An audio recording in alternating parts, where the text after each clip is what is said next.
Hello, I'm HG Tudor, and I'm delighted to say that we're joined today by Sorry. the Duchess of Narsussex, who's already apologising because she coughed right at the beginning. In fairness, we've been talking for a little while beforehand, so she's probably got a bit of a dry throat and is overcome with excitement of talking to me naturally. Now, what we're going to talk about today is a little bit different because we're going to talk about the issue of bipolar and the impact that it has, and also to look at the similarities that it has with narcissism, because it's something that I have seen in the comment section and people have spoken to me about it in consultation. And it often crops up when, for instance, I'm undertaking analyses of individuals as part of my narc detector service. So the Duchess has very kindly offered to share her own experiences, and I'll let her start off by explaining why she's able to give such insight and experience in relation to this topic. So over to you. Hello. Sorry. I apologize for my coughing. It was like came at the worst time. Well, as probably some of your viewers know, mine that will be watching this, I have bipolar disorder that was put out by the Sussex squad. So, you can look at that as a double-edged sword, like that was sort of an invasion. But at the same time, it allows me to talk about bipolar and be open about it. And some of my subscribers also have it. So, it's a way to, and, there's a saying like, every time it's spoken about, it removes the stigma just a little bit more, because there's still, I mean, it's come a long way, but there is still a huge stigma attached to bipolar disorder. Okay. And if people can talk about it more and more and more, it just takes that off a little bit more as it's more understood and explained, as far as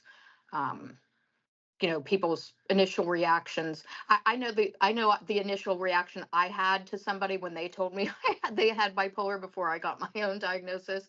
So that Yes. that's actually a funny story, but we can. But yeah, I just talk about it. I know your viewers have had a bunch of questions and everything, and wanting you to cover it. And as I mentioned to you, I know that you understand that it's not a personality disorder. It's actually like it's actually a medical illness, because it's a chemical problem with the brain. It's not, anything Yeah, it's like not that. personality based. Right. So you were outed by the Sussex squad as being somebody that has bipolar disorder, but obviously, as you've just explained, you received a diagnosis. When was that, roughly? I was 33 Okay. when I got diagnosed. And what prompted that diagnosis? I had gotten, and there's like a window. Well, first, let me say, there's two types of bipolar disorder. Yeah. There's bipolar 1 and bipolar 2. Bipolar 1 is what I have. And that's the, you're a more manic type person. And bipolar 2, they call it baby bipolar. And that's unfair to say, I think, because it's no less worse, but they just don't get as manic. They're like maybe like minor bipolar. I'm in the major leagues, and they're like in the minor leagues. Yeah. But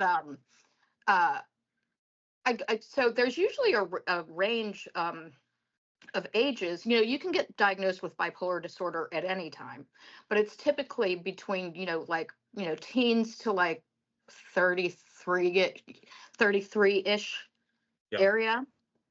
And so I don't know that I've had some family members that have bipolar also. So that, just like narcissism, there is a hereditary aspect to it. But I actually got a concussion when I was 33, right? And I hit myself in the face with a plate. I was pulling it out of a cabinet, and I hit right in the frontal lobe, which is where all that activity happens. So I think that's maybe what sparked it, because it just came out of nowhere. Like I just got sick after that, and concussions can do that. So they can bring that stuff on. So just to clarify, are you saying that when you got clonked in the head by this plate, that's what caused it? That's what I think caused it. Okay. So that's what I think caused it. So you didn't have any symptoms prior to then? No, but I had my boyfriend and I at the time. I had moved out. Like there was a lot of stress with that going on at the same time. There were other, I guess you could say, environmental factors that could have added to that. Moving out and like all that stuff. Like that was just all happening at the same time, and it just could have just happened. So I'm sorry. Your understanding then is that your behaviours changed as a consequence of receiving a blow to the head.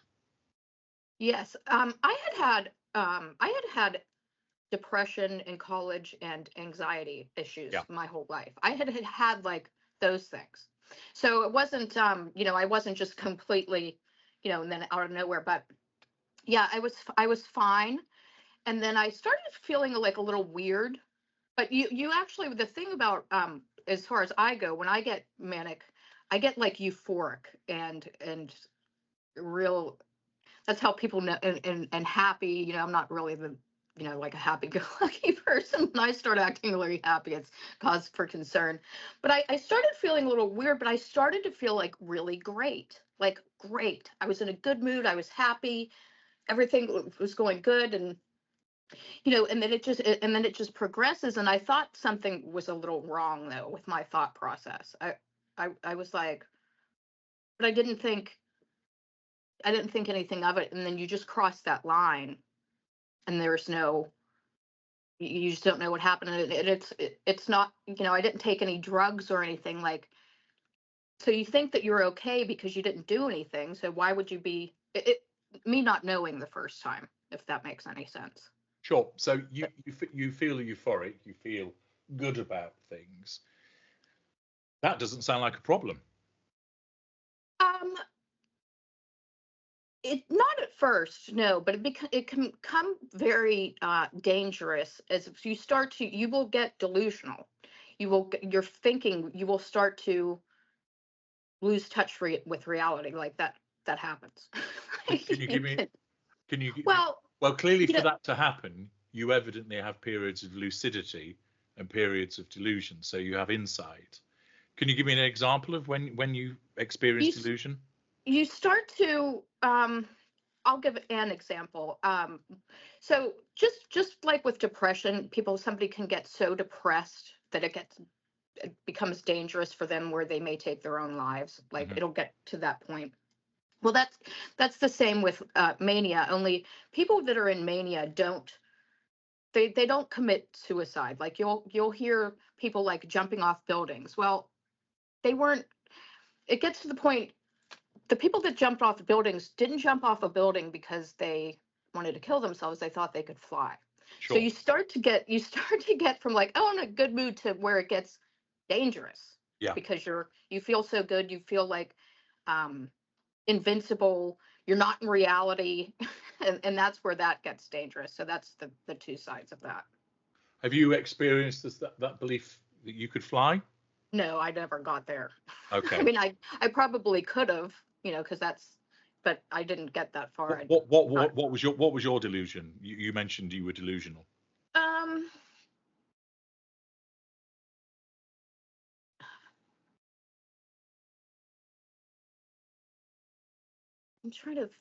I'm trying to try and put this in an explainable way. Something that people with bipolar, they're not in reality. Like they think their money's never ending, or they think that the first time I got sick, I spent like all of my money. Because you just start thinking that it's never, and you're just you're like in a dream almost. It's just you think that and I can only speak for myself, obviously, but for me, it was almost like it being invincible. Like I was just like walking across the streets, like not thinking I would get hit by a car. Yeah. Or, and if I did, that it wouldn't hurt me, type stuff. Like and some people, will put themselves into dangerous situations or things like that. I never got as far as the jumping off of the building. Sure. I didn't get that far. Sure. Would you say you had a psychotic break at any time? Yes, I have. Okay. And after your episode of mania, did your mood shift back to sort of neutral, or did it go really low thereafter? It goes really low. Goes really low. Yes. Okay. And how often was this happening? So with bipolar disorder, something that, and I can only speak for myself, but I think this is in general, people think that people with bipolar are like this all day, every day. They're not. Yeah. Like, it's not like this all day, every day. I only get sick every couple of years for different reasons. The first time I got sick was, I told you I got the concussion and I didn't know that I was sick. Then 2 years later, I got sick again, but I wasn't on they had me on one medication and then I probably needed to be on a second one. You know, because they were still like, it takes a long time to get on a regime, you know, like the proper medication without figuring you out. Yes. Let's see. I've gotten sick every couple of years. I'll get sick. The last time I got sick in 2022 was I was not tolerating one of my medications. I was throwing it up. So therefore it was, the levels of that medication got low and I got sick. Okay. So, you know, just for those reasons, you know, it can come on. If you take your medicine, you're fine. If everything's working out with your meds and everything like that, you're okay. But mine will happen every 2 to 4 years. I mean, it's not, I don't struggle. Luckily, I don't struggle with bipolar disorder every day, every month, or anything like that. Are there individuals that have, you're medicated, so that evidently is keeping your symptoms and the behaviors largely in check or completely in check, would you say? Yeah. I don't have I don't have, I feel like I did before I knew I had it. I mean, I guess you're always bipolar. I don't know. I guess you always have it. It's but you always have it, but you're not displaying symptoms of it, or the mania. That you're not showing the particular mood shifts, I suppose, from the highs to the lows. That's more controlled. Yeah. If someone's not medicated, how frequent can it be?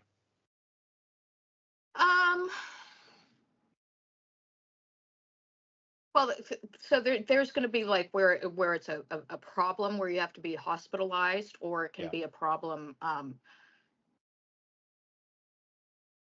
A friend of mine that I know that has bipolar, she struggles with it on probably like a monthly basis. She'll have her swings. But like I said, it's not like an hourly, minute by minute. No, the reason I asked, Blair, is that I've come across this on numerous occasions where there is this overlap with the symptoms of narcissism. And there are instances where people say, oh, I'm not sure if this person's a narcissist or whether it's bipolar. And then there have been instances of where there are individuals who are narcissists, but then claim, oh, I have bipolar disorder, because they don't have insight into their narcissism because the narcissism won't allow it. And of course, in order to analyze somebody's behavior, you need to look at it over a sustained period of time. You can't look at a snapshot. So that's why I was interested to know the frequency of episodes that occur, to link into this ability to determine, is this someone who is using it almost like as an excuse, which a narcissist would do. That their narcissism would say, we can't have this narcissist admit that they are a narcissist. So what we'll do is we'll blame it on something else, the typical blame shifting that narcissists do. And so what we'll do is we'll say, well, this person's bipolar. And so I'd be interested to know how often it would occur for them to then be able to say that with some degree of reliability. It's not, I don't think it should be judged on like how often it's, I'm not judging the bipolar. I'm asking that with reference to the ascertainment of, are you dealing with a narcissist or not? Right. So the person is going to be like the person displaying, there are some overlapping things that are going to be constant, but the person displaying like lack of empathy, recklessness, grandiosity, delusions, poor decision making, all of those things that they share in common are only going to be during the period of when they're sick. Yeah. Then they go back to them being their regular person. For a narcissist, it's going to be over a lifetime. You'll see it far more often and in a much more sustained fashion, I should imagine. Is it the case that with bipolar you see it as much more episodic? Yes. Yeah, because you're not yourself. You're not. Ask me that question a different way. I'm not sure if I understand what. Well, for instance, when you deal with somebody who's a narcissist, you will notice. Oh, okay. Let's take this one's wife as an example, because it's someone that we're both familiar with. So what you see with her is the repeated staring down the camera lens. You see the repeated talking word salad. You see the repeated elbowing Harry or somebody else out of the way, making herself the center of attention, the repeated victim narrative. Just recently you had the instance of, I'm the most bullied person in the world, that type of thing. And so it's repeated again and again and again. I'm a victim. People have bullied me. People have picked on me.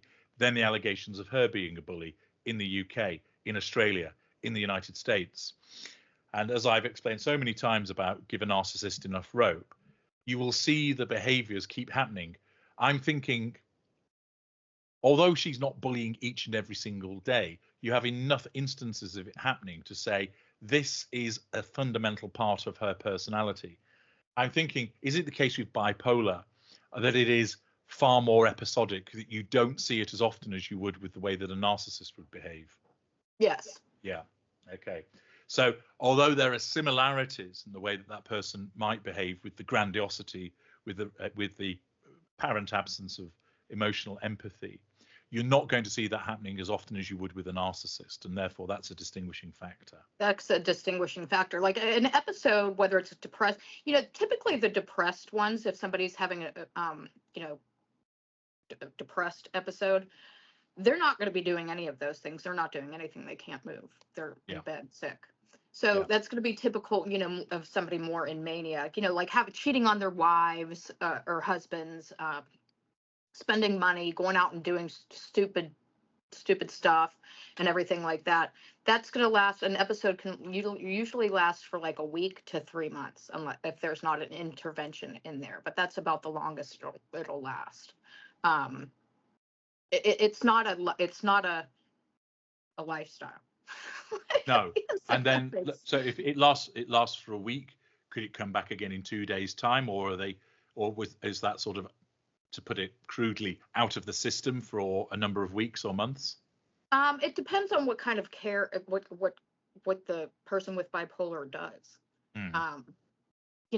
As I said in our email, people with bipolar disorder are going to take care of themselves, that aren't narcissists. They're just going to take care of themselves. And then, so they're going to take care of it. And then some narcissists won't admit that they even have bipolar disorder. They're not going to accept it because it's not an easy thing to accept. Some narcissists, just based on learning from you, are going to take medicine. Some aren't. The ones that won't accept it, the like upper mid-range and greater narcissists, are going to take medicine so they can keep it under control while they might not be happy that they have it or not. It just depends on the person and how they take care of themselves.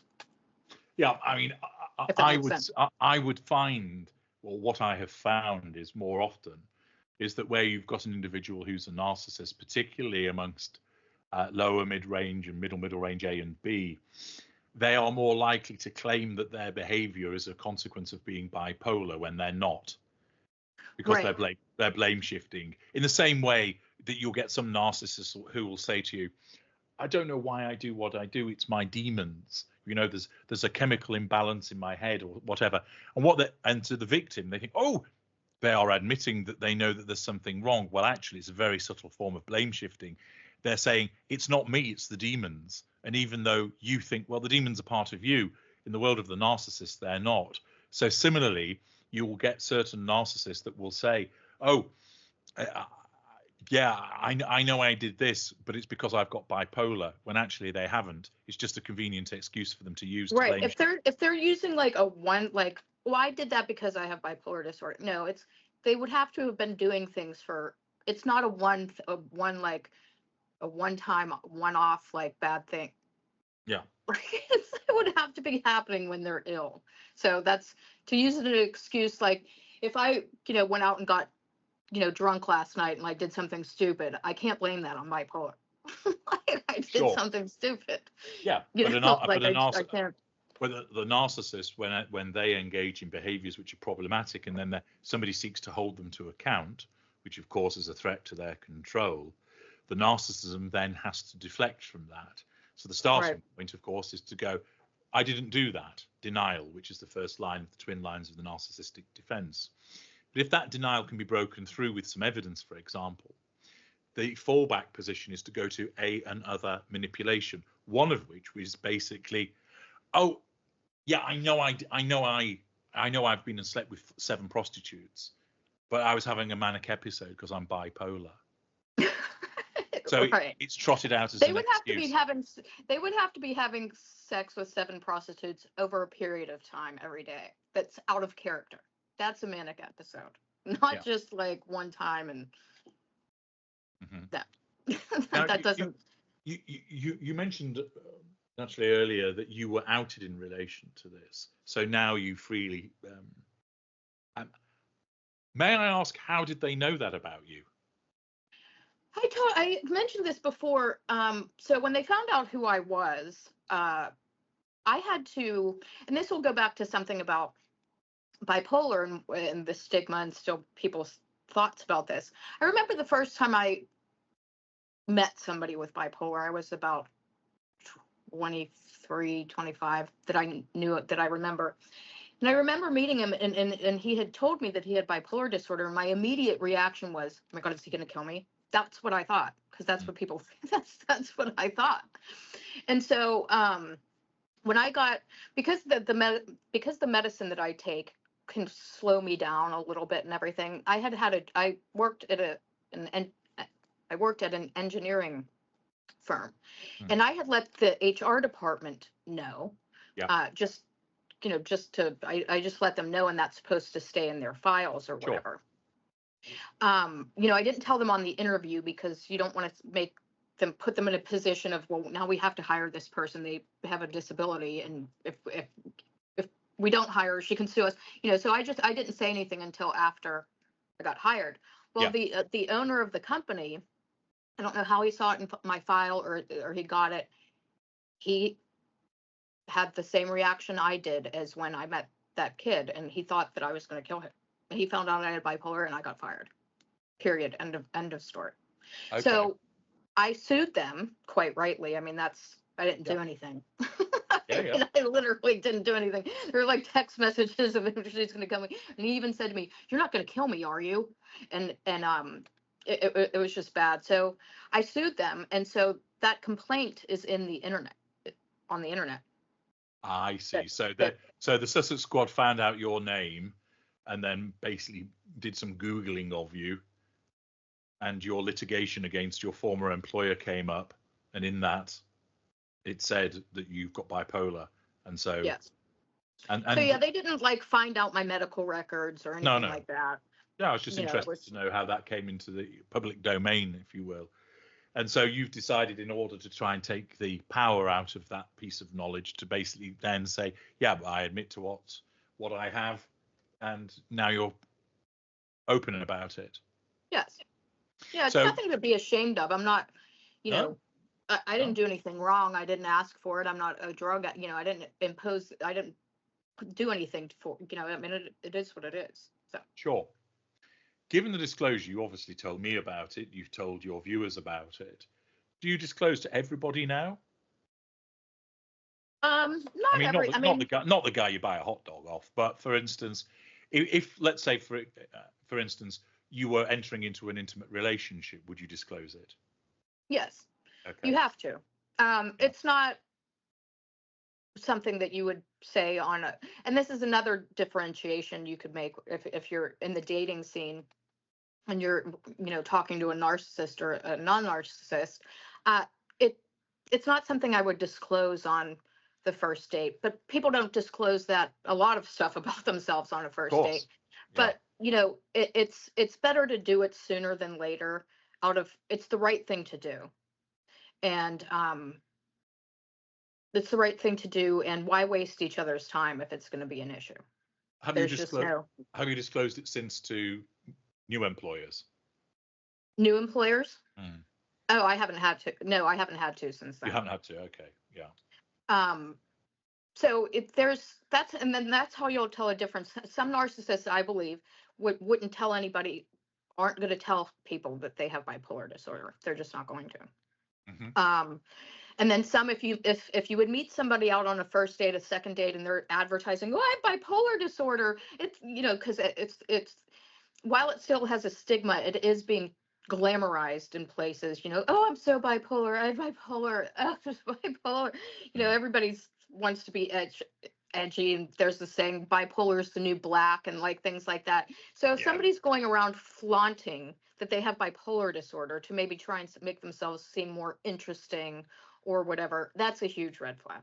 Yes. Because there's nothing glamorous or fun or cool about having bipolar disorder. There's just not.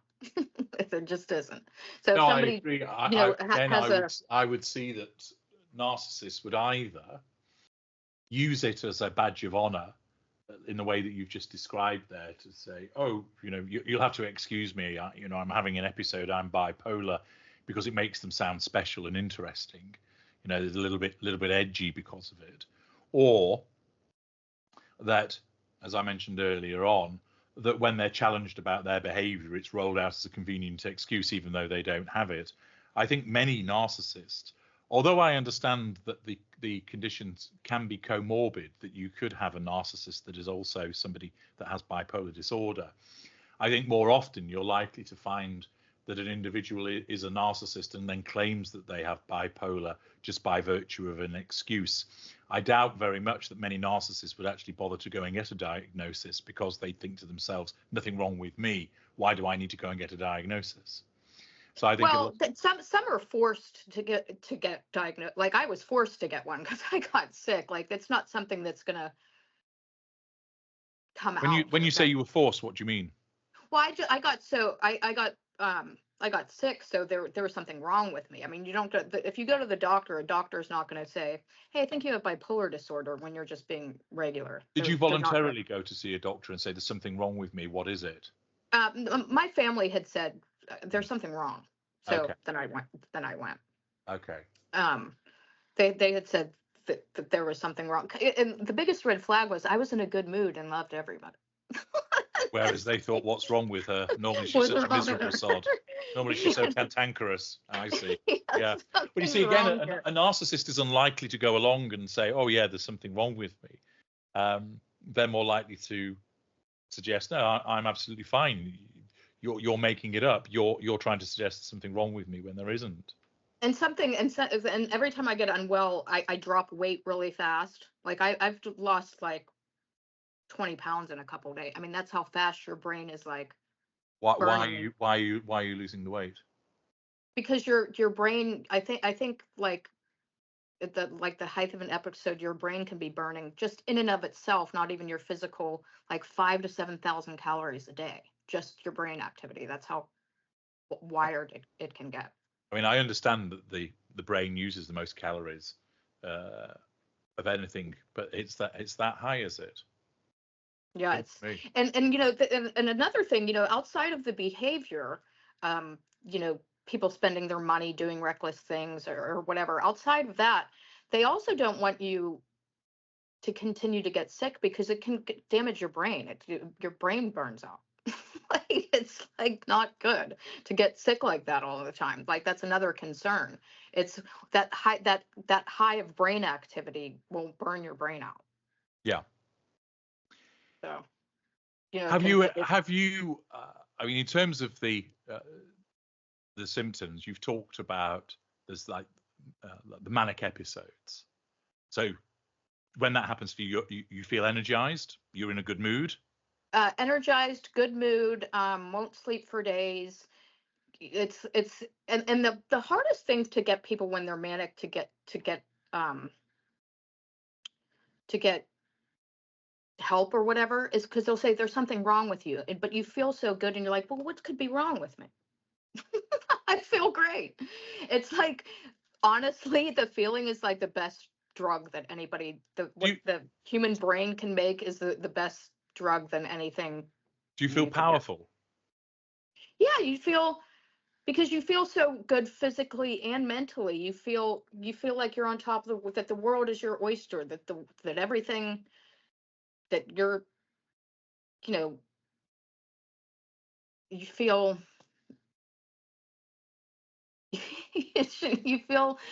you feel like it's almost like you're on drugs, but you're not, but you are. Like you're whatever chemical feeling you're just it's very hard. I know I'm trying to come up with an answer for you. You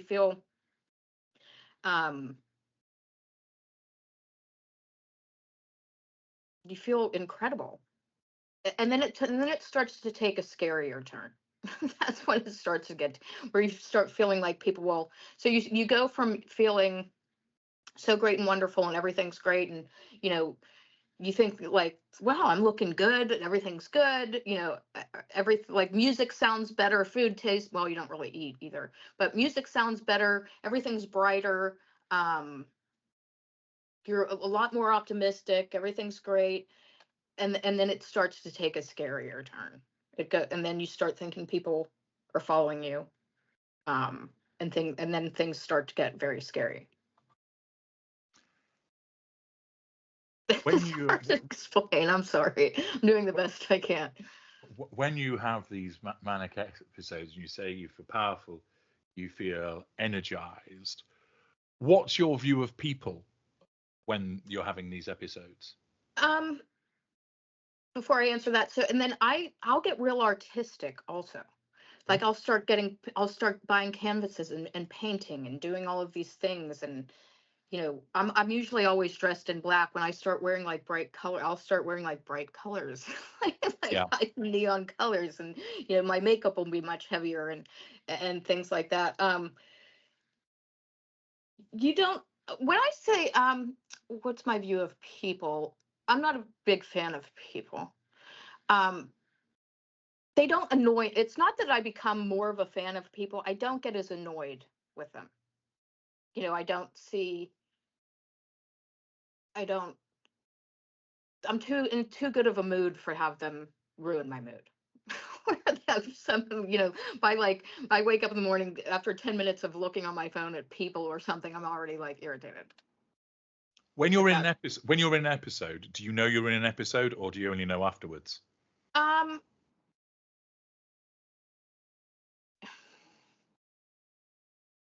first time, obviously, I didn't know.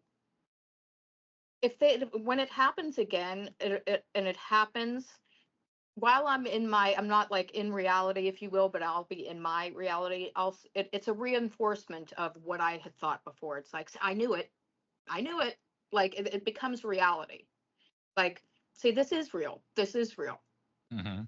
Does that make, like, you go back into that so that you're there, but it's a reinforcement of, well, this is real then if it's happening again. So yes and no. Yes, you're in it again, but you think that because you're in it again, all of the things that you thought and you're there, that it's. Is it a case of you're in it but you don't care?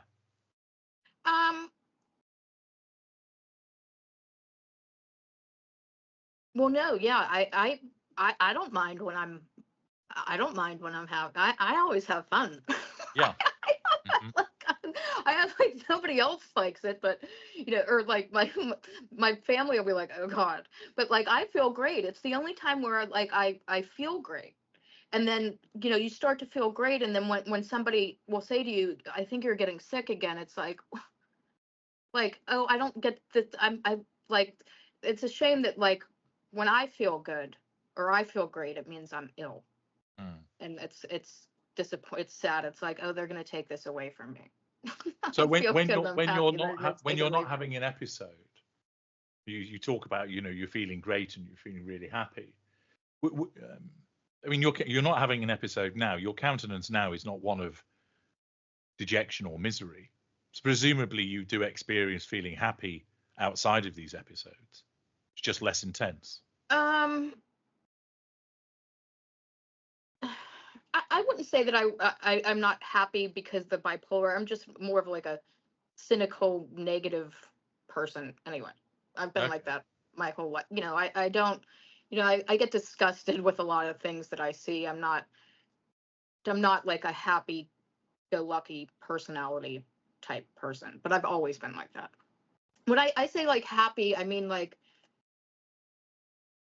I don't look at when I'm not well. Like I don't look at everything as negatively like I normally do. Am I making sense? I know this is a very hard thing for me to describe to somebody that in an audience that doesn't understand. I'm doing my best.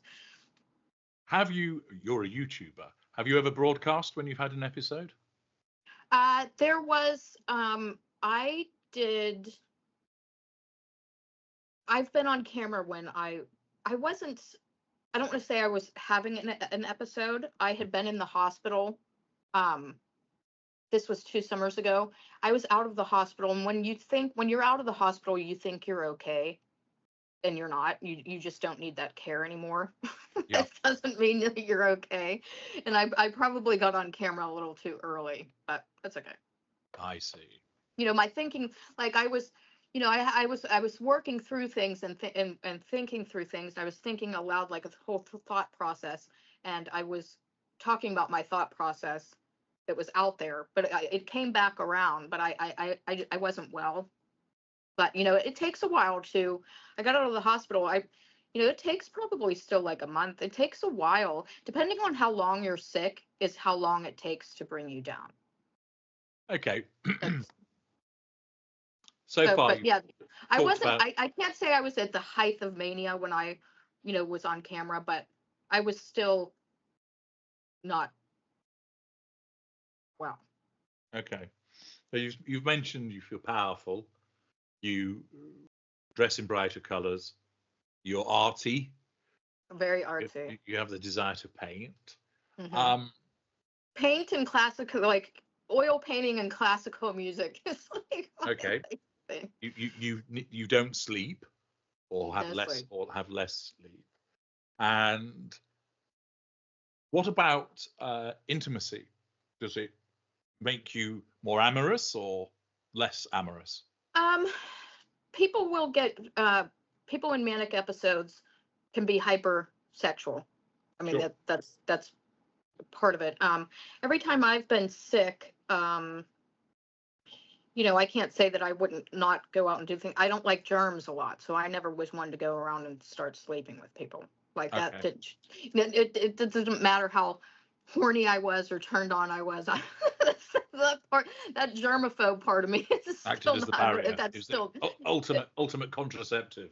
Yeah, that's still not. That's not going to let that happen. And and I've had boyfriends during that stuff, and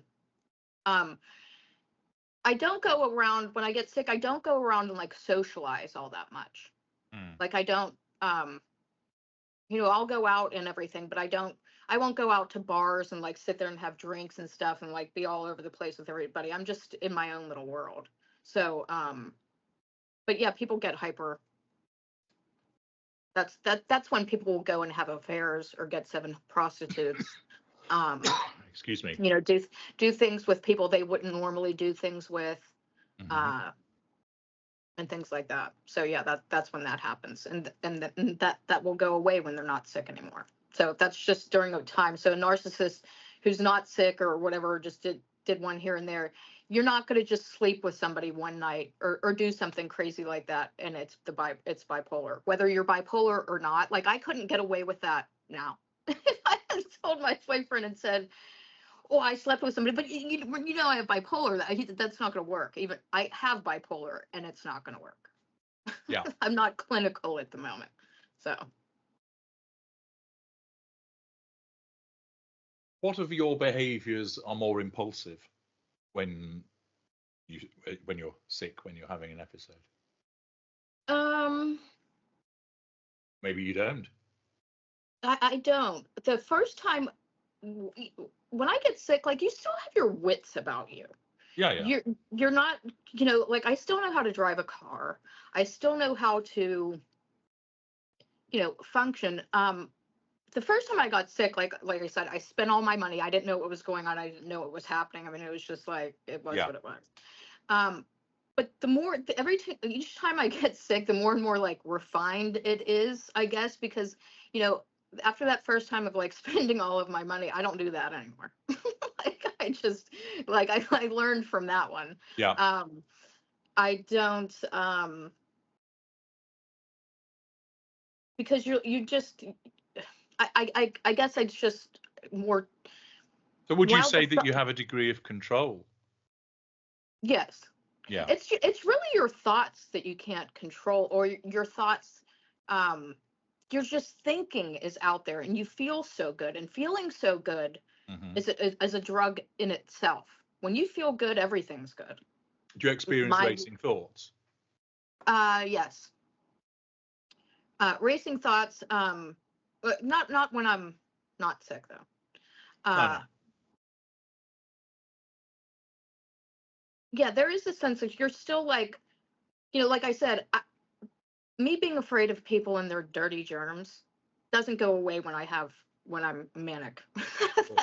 That's still there.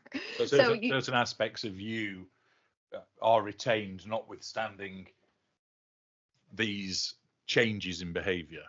Right. It's more, it's more like the most dangerous ones are the ones that get sick the first time or the second time. They're sort of new to it. That's when you start doing, like I said, now I kind of know, like, when I'm sick. I mean, I know, or I won't. Do I know when I'm sick? I guess I do. It's hard.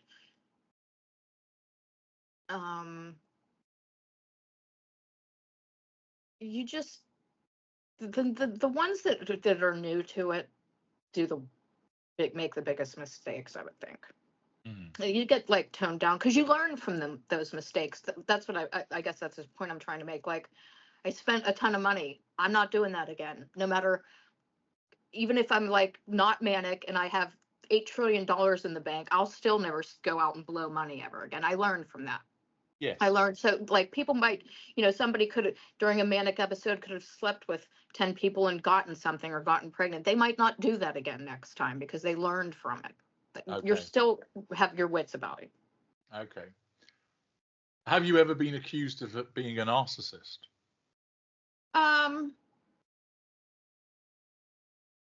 My boyfriend's accused me of being a narcissist, but he's a narcissist. Okay. He's a narcissist. Nobody's ever accused me of being a narcissist, except like the sugars. They'll say I'm a narcissist. Do they offer any evidence in support of it? No. No, well, that's the way of the sugar, isn't it? What about your former boyfriend? Did he, presumably you said, well, that's a crock of shite. And was he then moved to try and convince you? So he's a narcissist. When I call him out on his behavior, he calls me a narcissist. That's why I get called. I don't get called a narcissist because of anything other than confronting him. Okay, so it's only when you challenged him that his defensive response was to go, "I'm not, you are." Well, no, I won't say to him, "You're a narcissist." I just called him out on his behavior, and he tells me I'm a narcissist. I see. So, for instance, you say you're out of line because of the way that you've behaved in this respect, and his response to that is say, "Oh, you're a narcissist for saying that to me." Yes. So his evidence of your narcissism is basically you being picky with him and criticizing him. Right, like telling him like he's an asshole when he does something. Yeah. Being an asshole. But he didn't offer anything else. No. No. Okay. No, he'll and then he'll call me. He'll say, "Oh, you're crazy. You're crazy." If, like he can wind me up pretty good HG. Yeah. The fuel output that this person can get out of me. Love it. Sure. But he'll, the only time I don't use bipolar as an excuse with him, like if I do like act, because he'll say I'm crazy, but that's I'm not going to get into that here, but the only time I've ever is, like if I'm going through a med change and that'll all be true. Like those and it's not, I've never used bipolar as an excuse, more as just like an explanation. Like I've had, to go through med changes or, he'll, to get like it to stop if we're fighting, I'll just say, well, I have because he'll say like, it's not bad behavior. He'll just say, you're crazy. And if I've said it one time, like, well, I have bipolar, he just drops it because he gets it. So to what extent do you think having this diagnosis is problematic for you?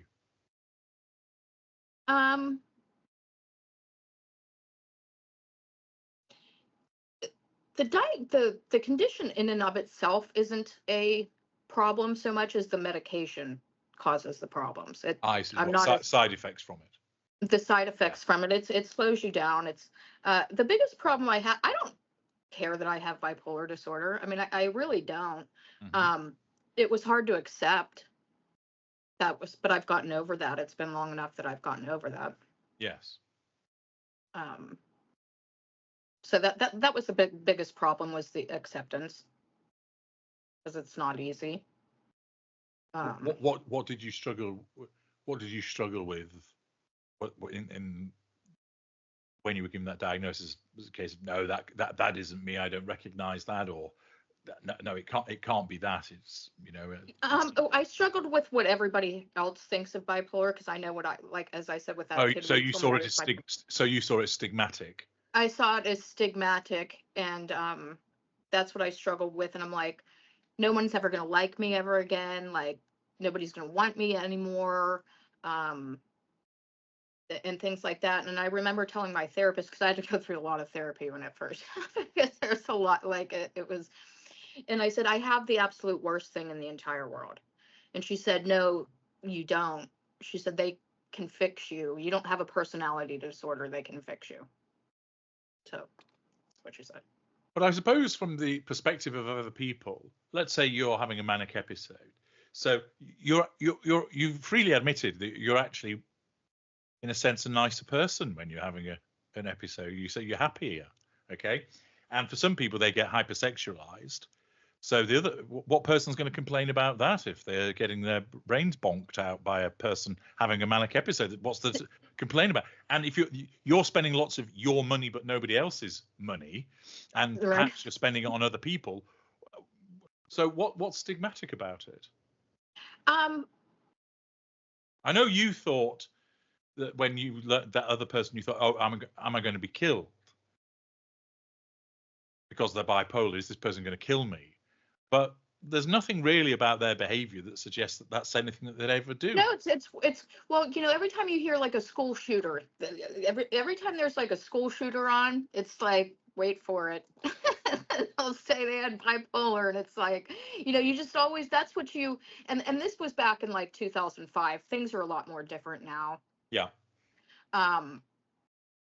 That's just, that was my immediate thing. Does it make relationships problematic? I don't just mean intimate ones. Any relationships? No. No. I had a relationship end because of it, but it wasn't. I was with somebody for 10 years, the one that I had moved out on. He was very supportive when I got sick at first, and then we got back together. But he said to me, if you end up in the hospital ever again, I can't do this. I can't do this. And I understand, a lot of people, and 2 years later I did, and we broke up, and a lot of people were upset with him about that. And I told them not to be upset with him, because I get it. Like, we were young then. He wanted to get married and have children. Who wants a sick mother in and out of the hospital of their kids? That's completely understandable. Like, I was fine with that. but I haven't, I've dated other people since. The one that I've been with is fine. My friends are fine. The one that I was with for 10 years, we could still be together if I didn't end up in the hospital. I mean, it wasn't because I had bipolar. He just didn't want that life for his maybe would be soon to, having children. And I don't blame him. And I'm happy I never had children because of that, because I wouldn't want that for them either. Yeah. I mean, I can understand the behaviors such as, the hypersexuality. That is something that's seen in certain narcissists also. That the impulsivity that occurs, that can be seen in certain behaviors of narcissists. But the feeling of the sort of high, the elation that you talk about, you might see in a well-fueled narcissist. So there are those similarities there. As I mentioned earlier, my experience is that commonly narcissists use bipolar as an excuse to explain away their behaviors, which are actually solely driven by their narcissism, but they don't realize that. And it's the narcissism latches onto something else as the explanation for why they behave. And they will pick, oh, it's because I'm bipolar. They can't say it's because I'm a narcissist, because the narcissism won't let them do that. But that's what it is. And they're not actually bipolar. The narcissism just chooses that as the excuse. But, excuse me, it seems to me that one of the clear distinctions is when you're having a manic episode, you don't really seem to be taking advantage of people. You don't seem to be using them or exploiting them. No. Oh, no. No. You just do things like when people will say, well, that's a lack of empathy. The person that's somebody that goes out and cheats on their wife or whatever, yeah, that would be seemingly a lack of empathy thing to do. But you're not doing things. You're just kind of like not yourself, and you just don't. You're not. It's a seemingly lack of empathy, but it's more you're sick. I can certainly understand that certain activities, such as going off and committing acts of infidelity, or perhaps spending money that's the household money and isn't yours to spend in that way, would be seen as a lack of emotional empathy because you're not taking into consideration the behavior. But what is evidently missing is there isn't the necessity of controlling people in the way that the narcissist has that. Some people will go just about the money, and I forgot about this earlier. I don't mean to cut you off.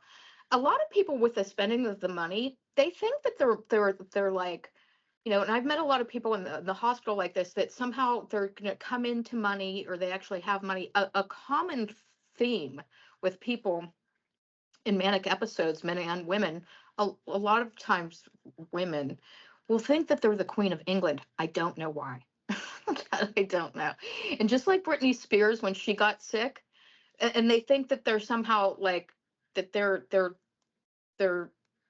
like when Britney Spears was sick, one of the times that she was sick, she was walking around with like a British accent. And when I got sick, and then I met people, like that's where that comes from. They start and they think that there's going to be like, a lot of people will think that I never thought I was the Queen of England. I'd tell everybody, I don't care.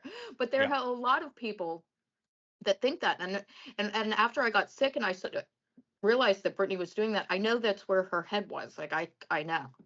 Yeah. So that's why they go out. It's like you're like in an alternate reality where you think all of your hopes and dreams are coming true.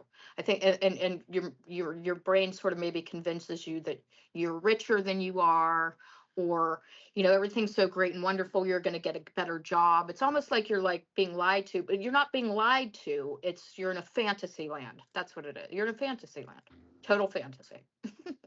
Some people think they're the Queen of England. Some people think they're gonna like become a famous painter, or like invent something great, and then they think that. So that's kind of where that comes from, I think. It's evident to me that there's another clear distinction in that these behaviors, which share some similarities with the way that a narcissist might behave, they are only ever present whenever there is a manic episode. And those manic episodes could be infrequent. Whereas with the narcissism, these behaviors are ever present. They're not constant, they're not happening all of the time, but they're ever present in the sense that the absence of emotional empathy is always there, whereas with somebody with bipolar, it will only manifest with one of the episodes. Of course, with these personality traits of the narcissist, certain narcissists will seek to mask them. So it becomes a little more difficult to see when they're taking place. But it goes back to the point that I've made about give the narcissist enough rope and eventually you will see them. So a distinction would be the narcissist, those behaviors are there all of the time. You might have to look a little harder to find them, but they are. With the bipolar individual, they only surface during a manic episode. Yes. Yeah. And some things that do carry on are like I'm a paranoid person. That's part of the deal. And narcissists are paranoid. I mean, but like bipolar people are also paranoid. So if you have somebody like accusing you, you know, that's the paranoia from the bipolar.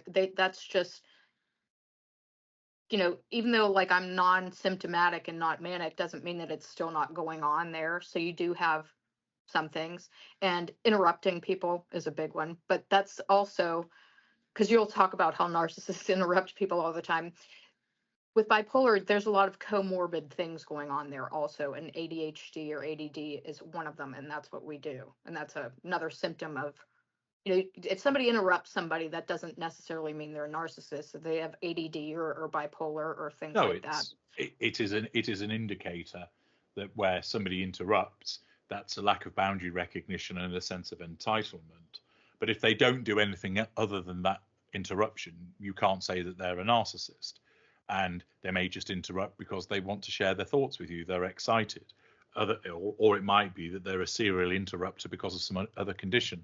The point is there are many behaviors. I make this point regularly. As you know, I divide people up to help people understand about narcissism into normals and empaths and narcissistic people and the narcissists. And I regularly point out all four of those groups can engage in similar behavior. It's different drivers that are behind it. So, for instance, when you talk about feeling powerful, okay, with a narcissist, that sensation of power, although the unaware one doesn't know this, is because of the receipt of fuel. Someone who's bipolar, that sense of power isn't because of the receipt of fuel. It's evidently as a consequence of a chemical imbalance that's taking place. Yes. So you have the similar sensation. Both can feel powerful, but there's a different driver behind it. Right. And then there's a thing of self-important or thinking you're better than you're not or more talented. Like, I'm a terrible artist. So bad at it. But, you know, I'm so delusional. Like, you know, I'm like, people are going to pay a lot of, you think like to yourself, like, my God, people are going to want this painting. Look at how good it is. Because I think that it looks good. And then, you know, and that's where that. And then that's a similarity with narcissism, because you're having an unrealistic preoccupation with a degree of success there, thinking everybody's going to buy my pictures. Everybody's going to look at this. I'm going to be a famous artist, because you're not in reality. And, you know, but that's not, I don't act that way unless I'm sick, thinking that like my paintings are going to be like. Yes, it's not as pervasive as it is with. Right. But then you start acting like that when you're sick. You're just delusional.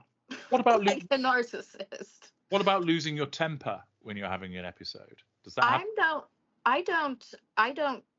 There's some people that have bipolar that are violent, but they're very rare. A lot of people with mental illness and a bipolar, they're actually more abused than abusers. They're more victims of abuse than.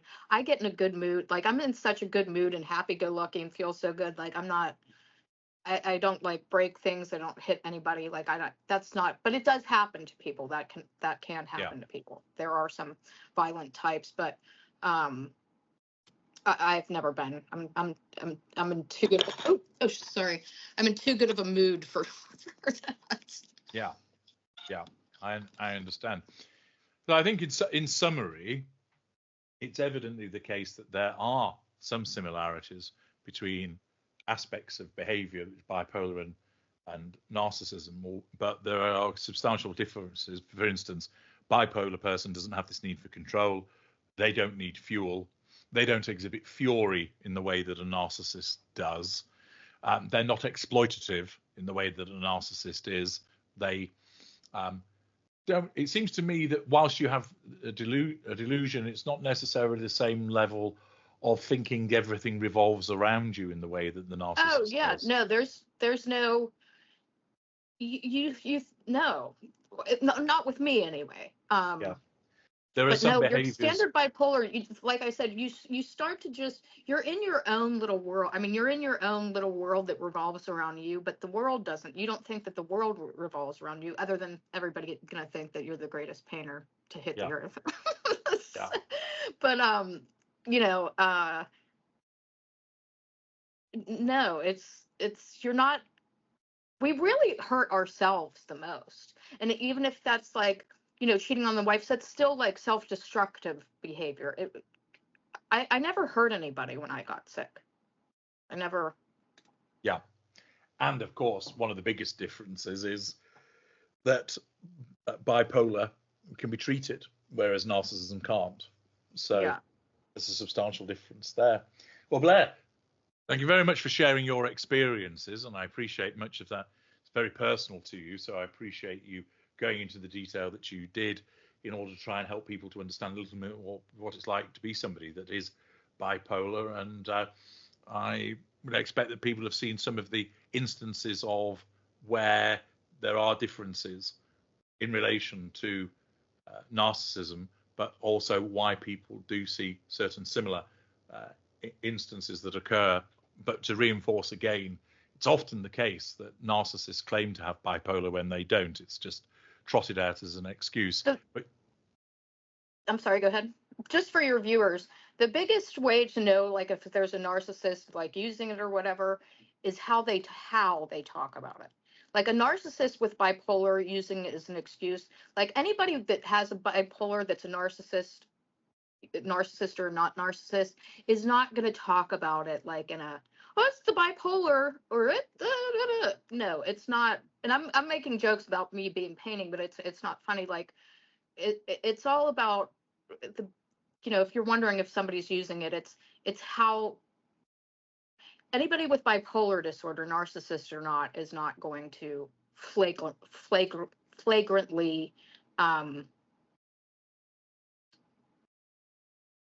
talk about it. Mm-hmm. Do you understand what I'm saying? Being like the people that glamorize it don't have bipolar. They don't have it. And that would be the red flag. Or somebody that announces it and, like I said, tries to. You'll know it when you see it, folks. That's all I can say. Well, there we are. So a discussion of some of the similarities and differences between bipolar and narcissism. Blair, thank you very much for sharing your thoughts. Thank you for having me, and thank you for letting me share with your audience. You're welcome.